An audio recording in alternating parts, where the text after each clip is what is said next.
One of the most disturbing problems in our world today is human trafficking, and particularly the trafficking of children. Now, the first step in eradicating this crime is awareness. Me! I must appease him with the gift of a man.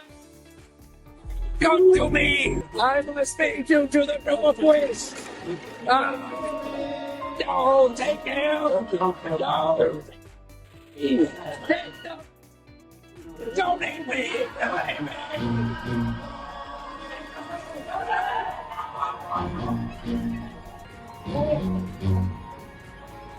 I'm sure that will be fine. Why did Jeffrey Epstein purchase 330 gallons of sulfuric acid in 2018? Well, he damn well wasn't cleaning his pool. Sulfuric acid is a highly corrosive chemical that can be used to melt bone and destroy biological evidence. More emails about torture, and these coded conversations still have a very clear topic that torture was big. It was a big driver for them, and these were sick people doing very, very sick things. They killed them, they dismembered them, they cut up their intestines, and they took the feces out and they ate it. There's a 16-year-old girl. She had some diary entries written in code about her experiences being and impregnated by Epstein. They forced her to carry that baby to term, and they let her keep the baby for a few minutes. Then they came in, took the baby away, ripped it away from this, and they did who knows what. So Mel Gibson was right all along. Insane thinking, I'm paranoid. I imagined that stuff. That couldn't be the reason for why so-and-so was acting like, could it? And then you find out later on the track that you were exactly on track with a lot of this stuff. There are numerous videos and old tweets circulating online involving celebrities such as Chrissy Teigen and Jimmy Fallon that some critics interpret as inappropriate or troubling.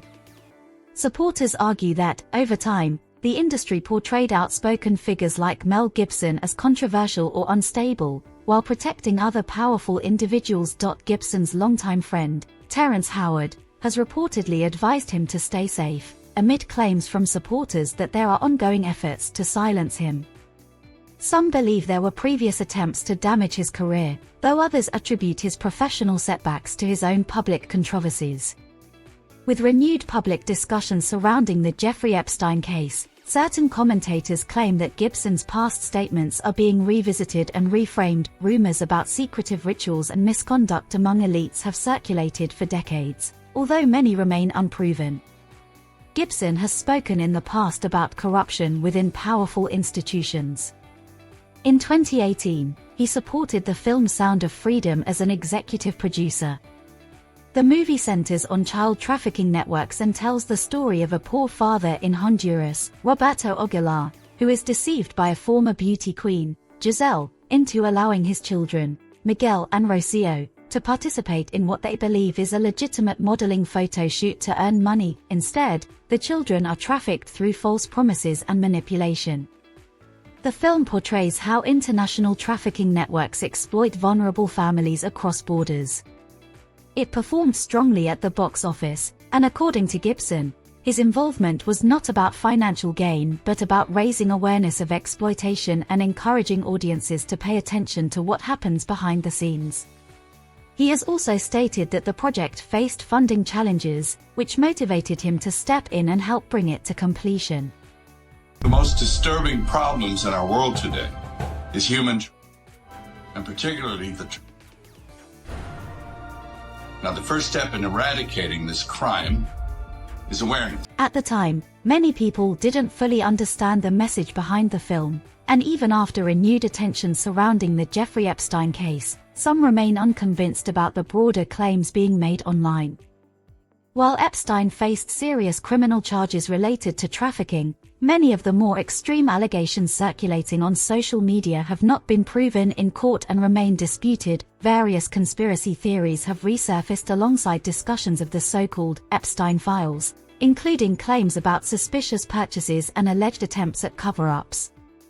However, many of these interpretations are based on speculation rather than verified legal findings. It's important to separate documented court evidence from unverified online narratives. Regarding Chrissy Teigen, old tweets of hers have circulated widely and sparked backlash due to their inappropriate and offensive tone. She later apologized publicly, stating that the posts were attempts at edgy humor that went too far. Some internet users have tried to connect those tweets to broader trafficking conspiracies, but no credible evidence has legally tied her to such crimes. Similarly, the Pizzagate theory that spread during the 2016 US election cycle, involving claims about coded language and secret activities, has been widely debunked by law enforcement and investigative reporting. Despite this, some individuals continue to revisit and reinterpret the theory in light of later events. As for Mel Gibson, older interviews and video clips of him have resurfaced online, with supporters arguing that he had been warning about corruption and exploitation within powerful circles for years. Critics, however, caution against conflating fictional storytelling, personal opinions, and unverified conspiracy claims with established legal facts. Overall, while the Epstein case exposed serious crimes involving powerful individuals, many of the broader allegations circulating online remain controversial and unproven. I was in my mid-20s the first time I really came over here. You know, I had a whole bunch of weird paranoid suspicions about what the hell was going on because there was a lot of stuff I couldn't understand. Right. And I formed a bunch of opinions about the town. Surely that couldn't be, because, and then you go away and you think, no, I was wrong. I mean, that's insane thinking. I'm paranoid. I imagined that stuff. That couldn't be the reason for why so-and-so was acting like, could it? And then you find out later on the track that you were exactly on track with a lot of this stuff. Not specifically on track, but that you could, that some of your worst nightmares were real at the time, and you think, it does rip your life to pieces. Does it? If you'll let it. Yeah. These little heathens with no soul downstairs with horns on their head with a battering ram trying to like walls in. Yeah. But it doesn't take very long. It's cascading on you all the time. You can't get away from certain attitudes, from certain modes of behavior that this town and the industry dictate. No matter how strong you are, you are going to be affected by this place. And I think it takes that kind of cockroach resilience. You can't get mad. You can't get mad. You can't let it get you, because you have to make a deal with everyone else, and it's almost unspoken that you are going to be f***ed over at some point. I mean, as a matter of interest, do you think it's easier because you're an outsider who came in? I think so. Yeah. Because it was glaring to me because I was an outsider who came in. Supporters claim that the powerful figures Mel Gibson has criticized are unhappy with his past statements. There has been online speculation that he may have traveled or chosen to keep a low profile for safety reasons, although no verified reports confirm that he is in hiding. One person publicly encouraging him to stay safe is Terrence Howard.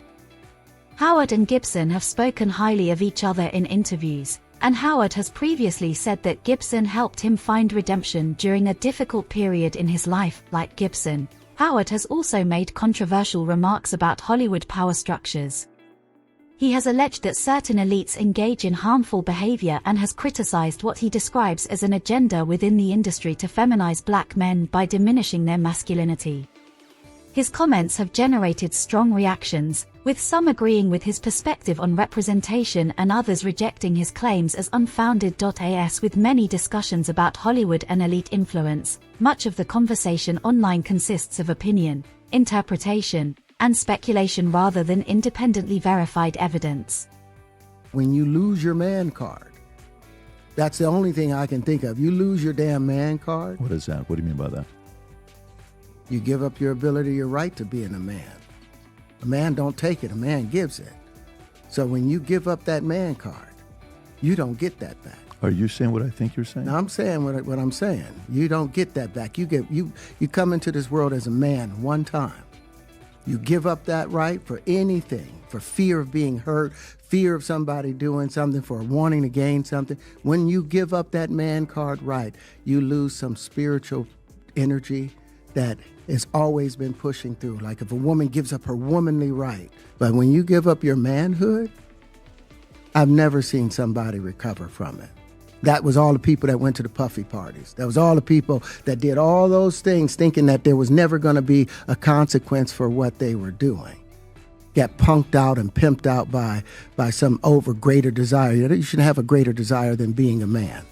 So, according to Terrence Howard, some black men in Hollywood are pressured into certain compromises in exchange for career opportunities.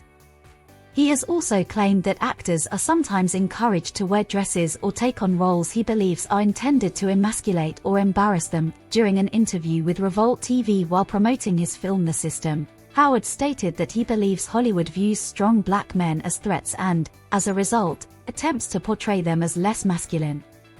He argued that what he described as a new formula in the industry often depicts men as more effeminate and strips them of their sense of strength and authority. In his view, white male characters are more frequently allowed to appear powerful, while black men are not afforded the same portrayal. He added, "I don't want to remove a few chromosomes to fit into someone's story." Howard explained that he believes storytellers should broaden their narratives to allow men to express masculinity while also respecting and appreciating women. His remarks sparked significant debate, with some supporting his perspective on media representation and others strongly disagreeing with his conclusions. Did you ever have the opportunity where you got invited and you said no to it? Hell yeah. What was the consequences when you said no? Puffy invited me for weeks, asking me to come and teach him how to, wanted me to be his acting coach for a while. Go there and he's sitting around just looking. I'm like, okay, what's the material you want to work on? He's just looking at me. Then next thing you know, okay, hey, will you help me? I want to hear your music. So I come over there and I play the music. And he's sitting there just looking at me, like waiting. Okay. So then my assistant was like, he wants to hang out with you next week. And I was like, for what? He's like, I think he's trying to f*** you. That's what my assistant said. And I was like, oh, okay. Now I get it. So now no more communication. Now you know to be hands off with somebody. A number of producers come in and make the approach, and you threaten to punch them in the mouth, or threaten to knock their head off for talking to you or looking at you like you're a woman. One person commented, "Mel's career didn't die. He just chose not to work in the demon-manipulated industry." Another wrote, "It's funny how South Park made fun of Mel Gibson, portraying him as a psycho, when it was really the producers behind the scenes causing chaos." Now, I want to hear your thoughts. Do you think Mel was targeted after speaking out about the truth? And do you believe this is why some people think the industry tried to ruin his life? Share your opinion in the comments section below, and don't forget to click here to watch this other messy video.